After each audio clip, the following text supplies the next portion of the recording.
அர்ஜுன் நடிச்சு வெளியாகி நல்ல வரவேற்பு பெற்ற பிளாஸ்ட் திரைப்படத்தை பத்தி தான் பார்க்க போறோம். கதாநாயகன் அர்ஜுன் ஒரு கராத்தே மாஸ்டரா இருக்கிறாரு. தன் மனைவி, மகள் மற்றும் தன் தம்பியோட வாழ்ந்து வந்துட்டு இருக்கிறாரு. சின்ன வயசுல இருந்தே தன்னுடைய மகளுக்கு கராத்தே சொல்லிக் கொடுத்து அவங்கள தைரியமான ஒரு பொண்ணா வளர்க்கறாரு. இது ஒரு புறம் இருக்க, இன்னொரு புறம் வருண் தயாளன் அப்படிங்கிற ஒரு கார்ப்பரேட் நபர் ஒரு மலை அடிவாரத்துல 7,000 கோடி ரூபாய்க்கு பிசினஸ் பண்ணக்கூடிய அளவுல கனிம வளங்கள் இருக்கு அப்படிங்கறத தெரிஞ்சுக்கிறாரு. அவர் அதை தொடர்ந்து பிசினஸ் செய்ய முயற்சிக்கும் பொழுது கதாநாயகனுடைய குடும்பம் அதுக்கு இடையூறா இருக்கிறாங்க. கதாநாயகனுடைய குடும்பம் இதுக்குள்ள எப்படி வந்தாங்க, இதன் பிறகு இந்த கதையில என்னென்ன நடந்தது அப்படிங்கறதெல்லாம் தான் இந்த பிளாஸ்ட் படத்தினுடைய மொத்த கதை.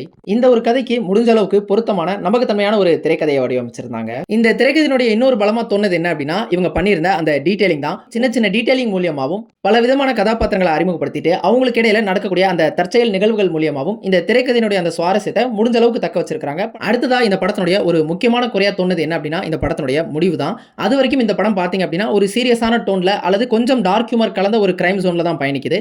அப்படி இருக்கும்போது அதை அப்படியே துண்டிச்சிட்டு திடீர்னு பாத்தீங்க அப்படின்னா ஒரு எமோஷனலான ஒரு ஜோனுக்குள்ள இந்த படத்தினுடைய கிளைமாக்ஸ் நோக்கி போறாங்க. அதனுடைய பொருள் என்ன அப்படிங்கிறது சுத்தமாவே புரியல.